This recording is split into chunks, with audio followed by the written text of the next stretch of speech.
Hey, fellow Americans and foreign friends.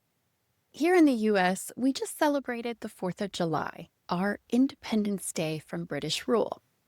It's a time of patriotism, parades, fireworks, and barbecues. But I've been thinking about what freedom really means, especially for those of us who've experienced childhood trauma and walked through some difficult seasons. Maybe for you, freedom isn't about political independence, or maybe it is, depending upon the country in which you live in. Maybe freedom is about something much more personal and close to your heart.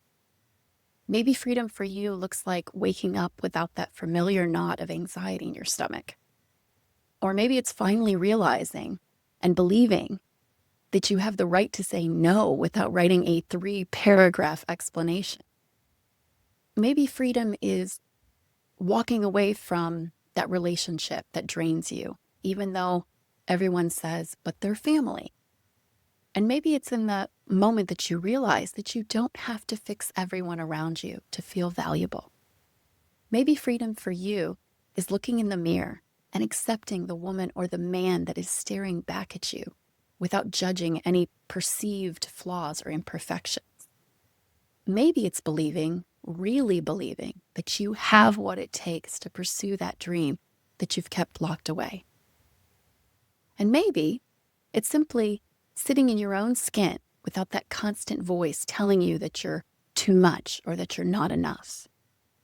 If you've experienced childhood trauma or grew up in any type of dysfunction, your version of independence might look very, very different from what we read about in the history books. And that's exactly what we're going to be discussing in this video today.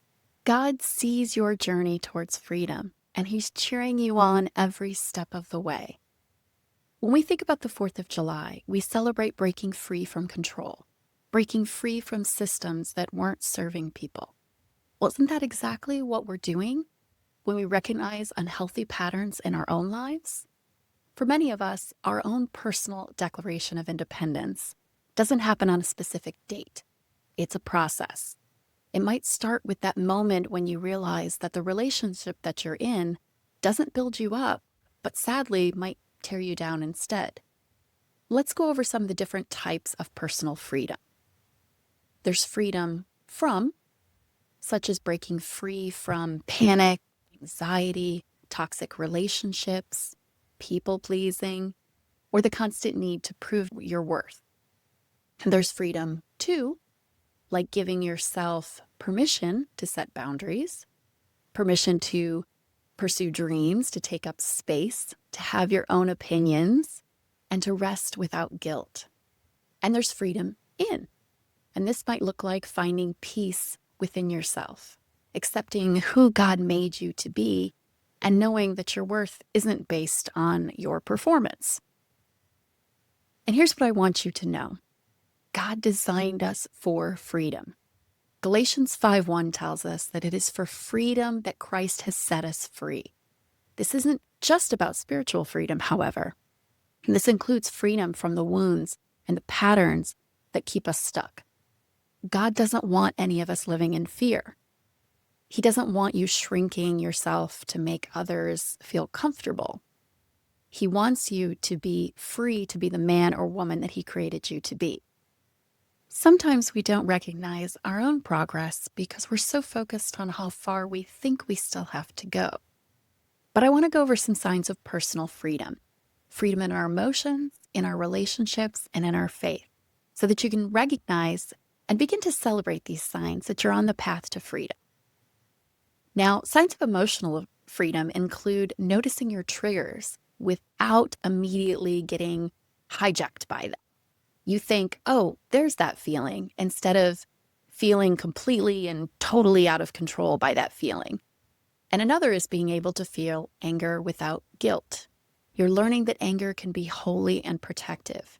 It tells you that something needs your attention. Another sign is when you're learning to comfort yourself when you're upset, instead of immediately calling someone to do this for you. Now, this is a very, very important one, and it's something that I help teach my clients how to do. Signs of relational freedom include saying no without writing a 3-paragraph explanation or apologizing 17 times. Or perhaps you notice that you're attracted to healthier people and relationships. Drama just doesn't feel as exciting as it used to. That's a good thing. Another sign is that you can have conflict without fearing that the other person will abandon you. Or you're learning the difference between helping someone and enabling someone, and realizing that you don't have to earn love through performance. This one was a big one for me personally because of my own trauma story. Signs of spiritual freedom can include seeing God as loving and safe instead of disappointed. Being honest with God about your struggles instead of pretending everything's fine. Learning to receive grace and not just give it to everyone else. And another big one that ties into one of the signs of relational freedom that we just went over is trusting that God's love isn't based on your performance. You don't have to be perfect for him to be pleased with you. He already is. Let me tell you something. If you recognize even one of these signs in your life, that is huge. That is God working in you, and that is progress. Now let's talk honestly about what can try to pull us back into old patterns, because recognizing these obstacles is half the battle. And I want you to know that you're not crazy for struggling with any of these things. It's very, very normal, especially with childhood trauma patterns.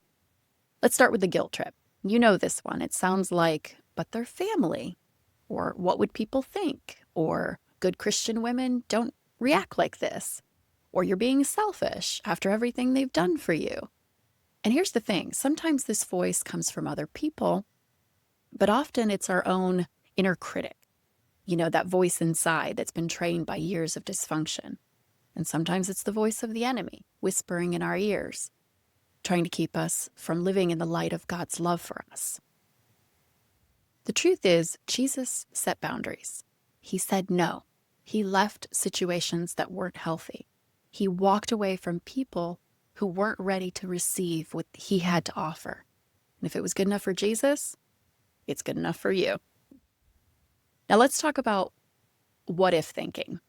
What if I lose people? What if I start setting boundaries? What if they reject me?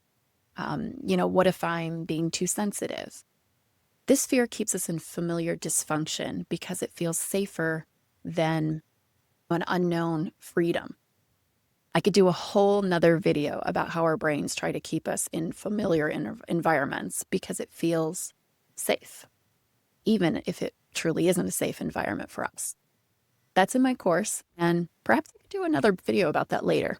The reality is you might and probably will lose some people when you start enforcing and setting boundaries, when you start setting and enforcing boundaries.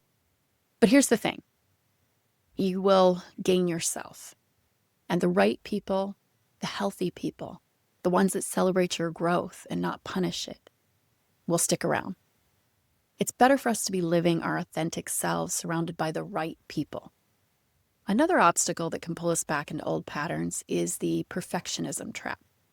You might tell yourself things like, I should be further along by now, or I still shouldn't be struggling with this, or other people seem to be healing faster than me, or I must be doing something wrong, or if I was really trusting God, I'd be over this by now. This one is very common among women who have experienced childhood trauma patterns. And it hits so hard because Americans like myself and so many of you, we live in a culture that celebrates quick fixes and instant results. We're bombarded with 30 days to a new you and 5 steps to overcome anything. Even in Christian circles, we can feel pressure to just have faith and be instantly healed. But here's the thing. We often put more pressure on ourselves than God ever does. We have these timelines in our heads that God never gave us. We think healing should look like a straight line up when God knows that it looks more like a spiral staircase. And you might circle back to familiar places, but you're actually higher up than you were before. Our American pull yourself up by your bootstraps mentality can make us feel like needing help or taking time to heal is somehow weakness or a lack of faith. But that's culture talking. That's not God. Healing is not linear, and God is infinitely patient with your progress. He's not comparing you to anyone else. God sees your heart, your effort, your willingness to keep going, even when it's hard. He sees that. He knows that. The truth is, healing is a journey. Even therapists and coaches like myself can get pulled back into old trauma patterns. The point is that you're making progress. And that progress should be noticed and it should be celebrated. Now, another common obstacle is the comparison game. And here you might think or say things like, she seems to have it all together. Or everyone else's family looks so happy on social media. What about mine? Other women don't seem to struggle like I do. Or maybe I'm just weak. Comparison steals joy, and it makes us feel alone in our struggles. The truth is, you're seeing someone else's highlight reels and not the whole story. Every woman you admire has her own battles. Focus on your own beautiful, messy, brave journey. God made each of us uniquely amazing. And no person is perfect, no matter how much it may look like that on social media. Each one of us has our own strengths and weaknesses. God loves us completely and unconditionally, and we should do the same for ourselves. Comparing ourselves to anyone else is pointless. But I know, especially in our social media-driven culture, it can be hard not to do. The more we're able to receive God's love for ourselves and see ourselves for the amazing child of God that each of us are, the easier this becomes. Of course, when we're talking about other obstacles, the minimization monster cannot be overlooked. This one might look like other people had it worse, or I'm probably just overreacting. I should just be grateful, or maybe I'm remembering it wrong. And this one's sneaky because it masquerades as humility or gratitude. But the thing is, your pain doesn't need to be the worst pain that's ever been experienced to be valid. God cares about your hurt, no matter how it compares with anybody else's. Of course, there's other obstacles that can keep us stuck. Quite a few. But where do you go from here? Because I don't want to leave you feeling inspired but overwhelmed. So if you're just beginning to notice patterns and recognize patterns, step one, start noticing without judgment. Just observe. Oh, I did that thing again. No shame, just awareness. Remember, awareness is the first step, not the final destination. You don't have to fix everything at once. This does take time. Find one safe person to talk to, someone who won't minimize your experiences or rush you to get over it. Read or listen to resources about trauma and healing, like YouTube videos like this. Knowledge is power, and understanding what happened to you is a vital part of your freedom. If you're already actively working on your healing, remember to celebrate small victories. Seriously, did you set a boundary today? That's worth celebrating. Be patient with setbacks. Again, healing is a journey. It isn't linear. Bad days do not erase your progress. Consider professional help if you haven't already. There's certainly no shame in getting support from someone trained to help. And surround yourself with people who support your progress, who support your growth, and not people who want to keep you small and manageable. And practice self-compassion. Talk to yourself the way you would your best friend or a small child in need of love and support. Here's what I want you to remember. Above all else, God is not frustrated with your pace. He's not impatiently tapping his foot, waiting for you to hurry up and get healed. He sees every small step you take, every brave moment, every time that you choose growth over comfort. We live in a culture that tells us, we should be able to fix ourselves quickly and efficiently. That if we just try hard enough, if we just pray hard enough, we just think positive enough, then we should be over it by now. But God's timeline isn't our timeline. His grace isn't performance-based.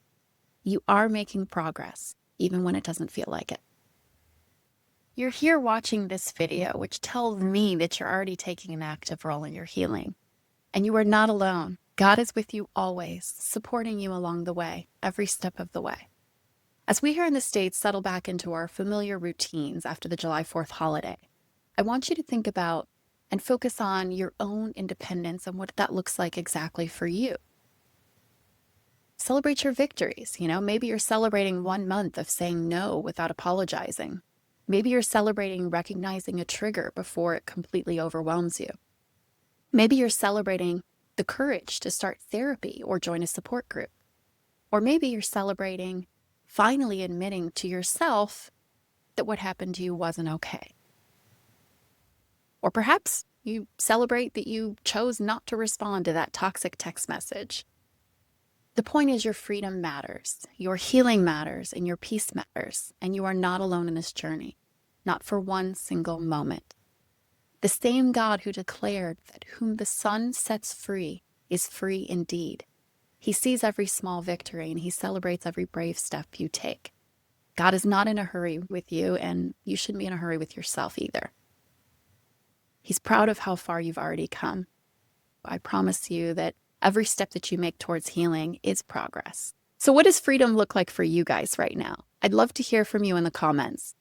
Let's celebrate. Let's start recognizing and let's celebrate your progress that you're making together. And if this resonated with you, please share it with a friend who might need to hear that they're not alone in this journey. And if you enjoy content like this, please subscribe and like the video. I'll be releasing more content around health and mindset and faith and childhood trauma. So click the notification bell so you don't miss the next video. Remember, you don't have to have it all figured out. You just have to be willing to take the next step.